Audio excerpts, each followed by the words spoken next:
Oh, you're gonna go crazy for it, aren't you? Woo.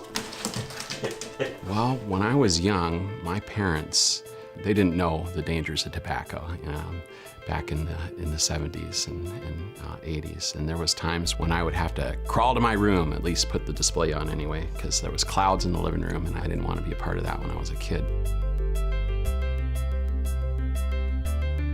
I had a cousin come visit from out of town and he had Copenhagen on him, and then the next thing you know, I'm chewing Copenhagen. And then it turned to cigarettes after that. My name is Christopher Pulaski, and I successfully quit smoking. I knew I wasn't feeling so good, and I went in for a colonoscopy, and I was diagnosed with colon cancer. And that put a scare in me, made me reevaluate my life and what I was doing. And I knew that my tobacco use over the many years of my life had caused my issue. I knew I needed to quit, but the disease, it's hard. Addiction, boy, it was so hard. I'd quit times in my life and it called me back somehow.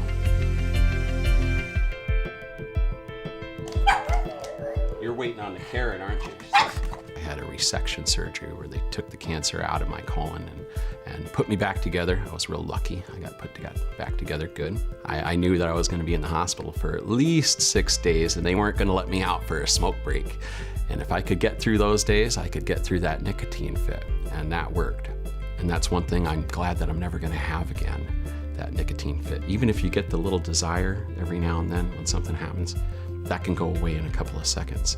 When you get the nicotine back in you again, that's when it gets hard. If you don't let it back in, staying away from it gets easier, and you get happier too. I was spending about $4,000 a year almost on cigarettes. I was smoking about 1.5 packs a day. That's a car payment right there. So what do I reward myself with? I got a halfway decent car now that I like driving, that doesn't smell like smoke. And that's one of the benefits of not smoking. And I think it's not a bad idea to give yourself a reward if you quit smoking.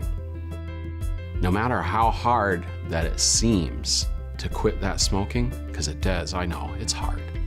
But when you get over that hump and you start to feel the benefits, you'll be proud of yourself. Don't get discouraged because the benefits outweigh that. Overall, my life is so much improved over not smoking.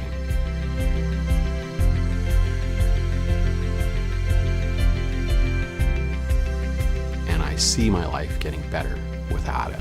I hopefully still got a lot of years left in me, and I'm gonna do it without tobacco.